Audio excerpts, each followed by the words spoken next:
छात्रों के बिल पर संसद में फैसला हो गया है। पब्लिक एग्जामिनेशन बिल पर लोकसभा में फैसला हो गया है। संसद के दोनों सदन में बुधवार को क्या क्या हुआ, चलिए विस्तार से आपको सब कुछ बता देता हूं। पब्लिक एग्जामिनेशन संशोधन बिल 2026 पर मंगलवार रात 11 बजे तक चर्चा हुई।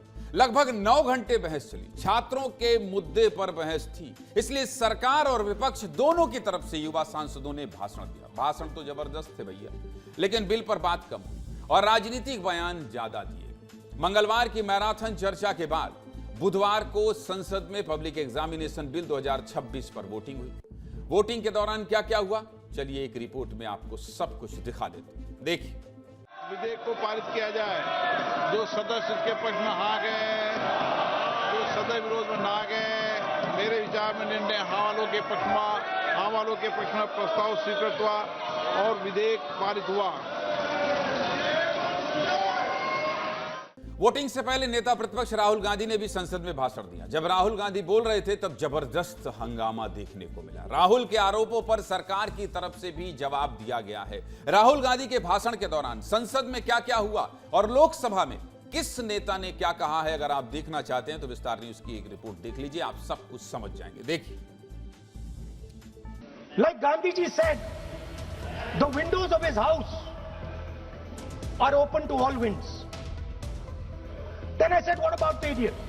मैं सोचा कि ये स्टूडेंट है और फिर ये इडियट भी है, तो मैंने उससे पूछा, एक बात बताओ, ये तीसरी कैटेगरी कहां जाती है?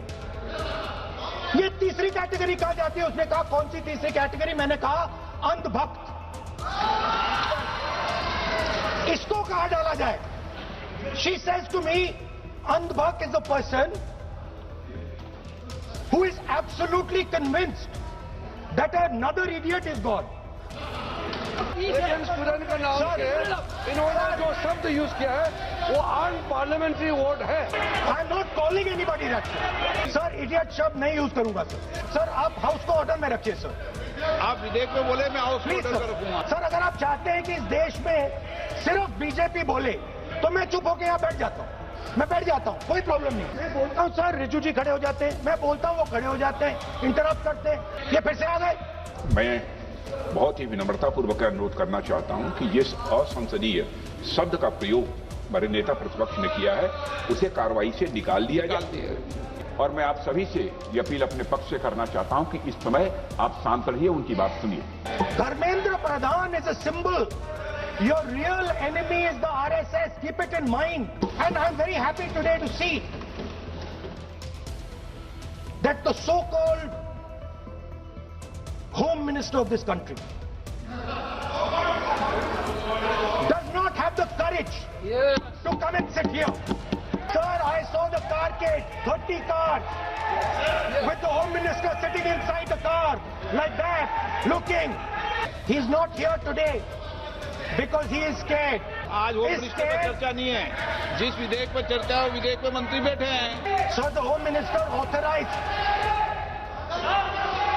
the shooting of our students, sir. He put pellets into the blood of our students. He ordered the students of India to be shot. Rahul Gandhi ji, आप माफी मांगिए, ये ठीक बात नहीं है। It is a serious allegation, it is a breach of his own position and privilege. अगर नेता प्रतिपक्ष ने कोई गंभीर आरोप लगाया सरकार पे, तो ये सरकार की जिम्मेदारी बनती है कि किसके ऑर्डर पे पुलिस ने बच्चों पर, छात्रों पर, युवाओं पर इस तरह का व्यवहार किया है। ये सही है।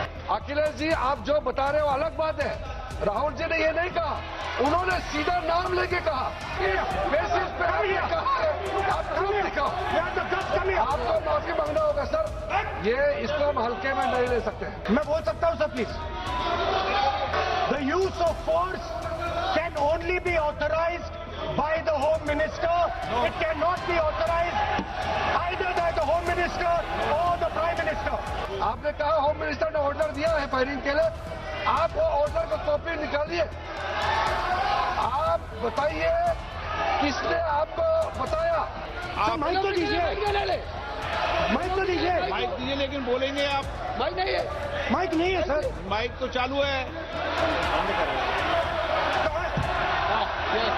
बजाय इसके कि संजीदगी से इस पर बहस की जाए, सुझाव दिए जाए, इस पर राजनीति करने का प्रयास किया जा रहा है। जब गोली चली ही नहीं तो आदेश देने का सवाल ही नहीं पैदा होता, और आदेश देने का अधिकार मैजिस्ट्रेट के पास रहता है, मंत्री के पास नहीं। जमाने से इनको ये हसरत सता रही थी कि देश इनको प्रधानमंत्री चुने और 7 LKM में बिठाए। जेन ज़ी की जबान में MIA हो गया। MIA मतलब मिसिंग इन एक्शन। बड़े बेआबरू होकर तेरे कूचे से हम निकले, बहुत निकले मेरे अरमान, लेकिन फिर भी कम निकले। सीधे मुद्दे की बात क्या है? सीधे मुद्दे की बात यही कि संसद में चर्चा तो हो गई, लेकिन इस बिल से पेपर लीक रुकेगा या नहीं, अब ये आने वाला वक्त ही बताएगा।